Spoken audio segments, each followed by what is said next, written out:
Event setup is where you'll find all the steps you need to complete to get your event set up and ready to open for public registration. The event setup flow on the left will show you which steps have been completed so far and which ones still need to be done. Clicking on Event Setup will automatically take you to the next uncompleted step to pick up where you left off. Before digging into each of these steps, be sure to check out the Import from another event option at the top if you've managed an event in the past that will be similar to the event you're setting up now. Importing any or all of these elements can save you a lot of time, and you'll still be able to make changes if necessary. Keep in mind that the registration form cannot be imported after people have started registering, so carrying over a previously used registration form should be one of the first things you look into. Event Details is where you'll fill out most of the information about your event. What you include here will help populate the emails and pages that your guests see, like the event webpage and invitation email. Logistics like date and time go here. If your event takes place over a range of dates, be sure to set your event date to the final date of your event, as registration will automatically close at midnight after the date listed here. If you need to be more specific about your date or time, click Edit to open a text box where you can customize the way those fields display on your templates. Simply enter this HTML code to make the text go to the next line. If you use the Shotgun Start feature, your participants can register at any time, but fundraising will not begin for them until the date and time listed. This allows you to create the exact same starting point for all fundraisers if necessary. Without a shotgun start date, participants may begin fundraising as soon as they register for your event. By default, your participants' fundraising pages will expire 30 days after the event date listed above. This means that even though registration closes at midnight on the event date, preventing new participants from registering on the public side, existing participants with fundraising pages will continue to be able to accept online donations until their pages expire. You can change the length of time that the pages stay open from this dropdown. Next, you'll be asked to include your location if your event takes place at a physical location. In the promotional info section, you can provide the information your participants need to know about your event, as well as generate excitement about why their fundraising makes a difference. Then let people know what your organization does and why raising funds is so important to your mission. You can even include images and videos here. For more specific instructions about using the toolbar to make these descriptions shine, use our knowledge base article about using the text editor. If you want your online donors to automatically receive a tax receipt by email after donating, be sure to include your federal tax ID here. Next, you'll identify your event coordinator and event contact, the person or people responsible for managing the event and communicating with participants. The roles section allows you to assign titles to the different roles in your event so they match your organization's terminology. Liaisons or coordinators are people who aren't attending or fundraising themselves, but who help to recruit other participants. They're different from team captains who are attending and fundraising with their teammates. If all of your registrants will be fundraising, you can leave this role turned off. Lastly, enter your fundraising goal and default goal for participants and review your WePay information. When you're done, click Save to come back later, or Save and Continue to mark this step as complete and move on to the next one. Event Preferences puts you in control of how your event runs. Here you can make choices about the registration process for your participants, the types of notifications your event coordinator receives, WePay processing fee options, and whether or not teams are enabled and how they'll function in your event. The most common settings have been selected by default, but you'll want to scroll through the list to make sure they suit your event well. Even though these settings can be changed at any time, it's a good idea to work through these options before you start promoting your event. Event Design is the place to customize how your event looks.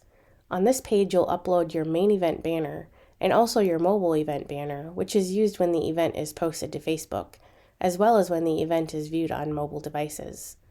The recommended sizes and file types are listed under each option. If you'd like to order a custom banner for a small fee, just click on the link.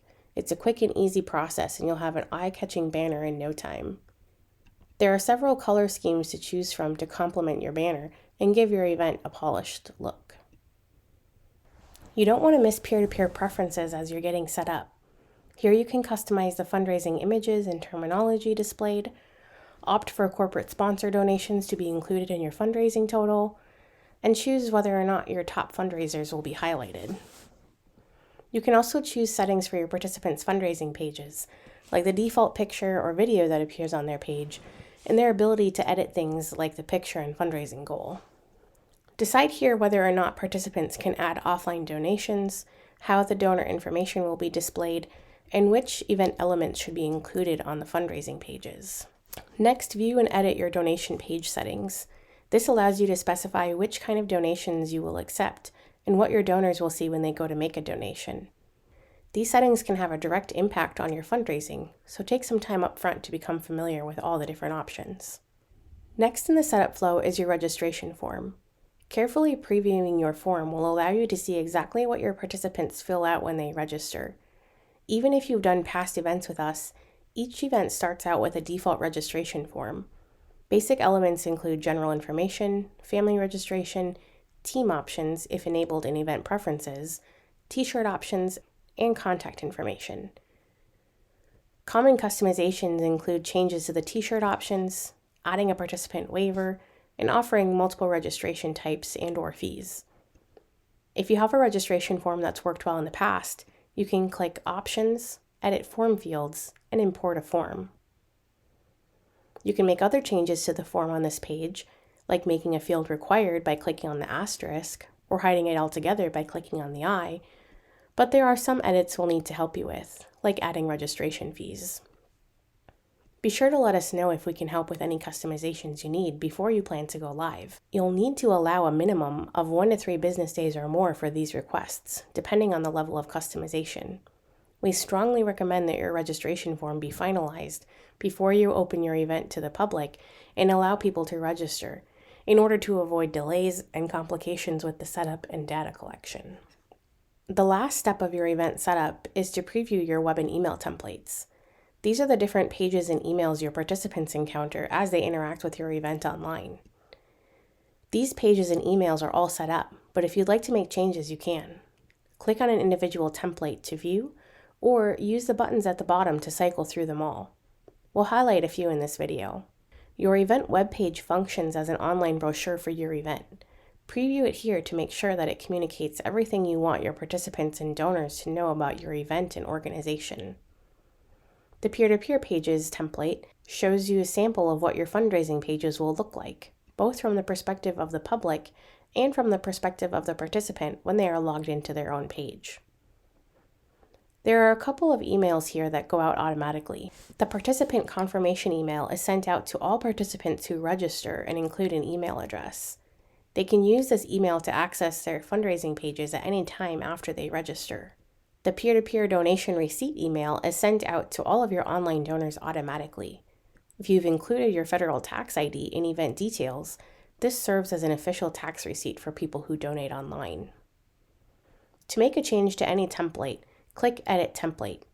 These templates use variables, indicated by the percent symbols, to pull information onto the page that has been entered elsewhere, like in event details. You'll only see the variables like this while in the edit view. If you edit a template and don't like the changes you've made, there's a no stress reset to default option at the bottom to bring it back to its default setup. The progress bar at the top will help you to see how close you are to completing your event setup. If you're happy with your templates, you can mark this last step as complete in the upper right-hand corner. And if you need to change the status of any particular step, you can do so at any time. But remember that you can continue to make edits to any of these pages even after they've been marked as complete. When each step is complete, you'll be prompted to open your event to the public.